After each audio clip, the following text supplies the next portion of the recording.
Bonjour à tous les amis de la passion ludique. Alors, à quoi on joue aujourd'hui? On joue à se mettre des tatanes, voilà ce qu'on fait. On joue à King of Tokyo et son petit frère King of New York. Il n'y a qu'une petite variation entre les deux, c'est pour ça que je vous présente d'abord King of Tokyo rapidement. Alors qu'est-ce que King of Tokyo? Qu'est-ce que vous y faites? Eh bien, vous y jouez à un monstre tel King Kong ou le Panda Kai et bien d'autres. Quel est votre but? Eh bien, c'est soit de tataner les adversaires jusqu'à ce qu'ils aient plus de vie, soit de devenir le monstre le plus reconnu des médias en accumulant 20 points de fame, de gloire, en gardant ces 10 points de vie. Donc, vous choisissez un de vos monstres et vous jouez avec. Et King of Tokyo se joue avec des dés. Alors, rien d'extraordinaire là-dedans, ce sont les règles du Yahtzee ou du Yahtzee, pour ceux qui connaissent. C'est-à-dire que vous devez faire des combinaisons de dés, afin, effectivement, de déclencher certains pouvoirs. Alors, ces dés-là, vous aurez soit des numéros dessus, 1, 2, 3, il va falloir faire des combinaisons de numéros pour marquer des points de gloire. C'est le côté le moins sympa. Vous avez un côté cœur, qui vous redonne de la vie, un côté éclair, qui vous donne la monnaie du jeu, et enfin, surtout, c'est ça qu'on adore, le côté papate, pour mettre des tatanes aux autres. Alors, en gros, comment ça se passe? Vous avez Tokyo devant vous. Si vous jouez à 5 ou 6, vous avez 2 places, mais si vous jouez à moins, vous avez 1 place. Le monstre qui pénètre à Tokyo a un intérêt d'y pénétrer, parce qu'il gagne de la gloire, et s'il y reste, il gagne de la gloire. Par contre, il ne peut pas se soigner. Et tous les monstres à l'extérieur, quand ils lanceront leurs dés, on joue l'un après l'autre, leur papate, ça va être des coups à celui qui est dans Tokyo. Et celui qui est dans Tokyo, ses papates, ça va être des coups à l'ensemble des monstres à l'extérieur.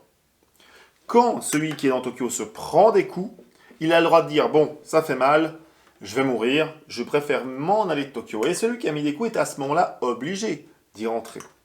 Vous comprenez donc la subtilité, c'est le bon équilibre entre rester dans Tokyo ou en sortir. Il faut un peu de chance au dé aussi évidemment, sachant qu'à l'intérieur vous ne pouvez pas vous soigner.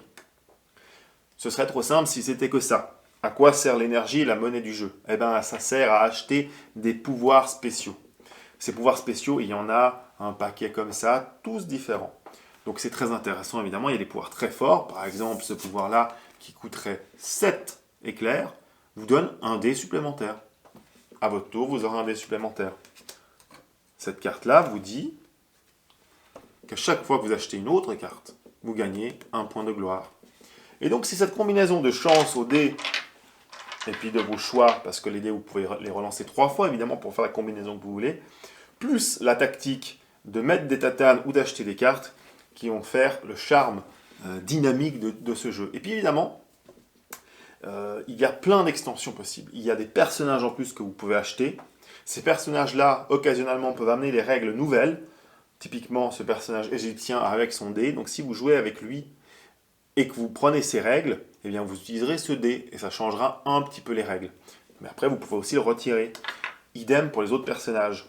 Et aussi, il y a des extensions qui permettent d'avoir des pouvoirs particuliers. Chacun de vos monstres aura un pouvoir particulier qu'il pourra déclencher grâce à une combinaison de dés, ce qui, là encore, multipliera les possibilités du jeu.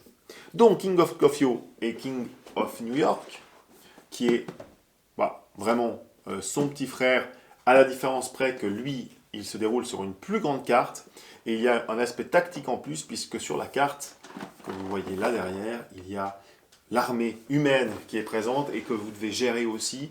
C'est un peu plus technique et tactique pour ceux qui veulent approfondir l'expérience. Mais les personnages s'utilisent dans les deux. C'est ça qui est intéressant aussi. Donc, on joue à King of Tokyo, j'ai du mal à le dire, on joue à King of New York parce que c'est hyper dynamique. Le Yahtzee, c'est facile. C'est très facile à mettre en place, c'est très facile à apprendre. C'est hyper amusant. Quand vous êtes avec des potes, vous jouez à ça avec 4-5 potes, ça se met des baffes, il y a des retournements de situation, on s'amuse à fond avec King of Tokyo. Les parties sont rapides. Bref, c'est génial, ça peut se jouer à partir de 10 ans. Une partie dure entre 30 et 40 minutes, ça dépend du nombre que vous êtes. Et vous vous marrez vraiment, c'est un incontournable, et évidemment, c'est fait par Richard Garfield. Le même qui fait le Bunny Kingdom ici, le même qui a inventé les cartes Magic. Bon, bah, le monsieur, chaque fois qu'il sort un truc, c'est un classique. Bref, jouez à King of Tokyo et à King of New York. Amusez-vous bien. À tout bientôt. À quoi on joue?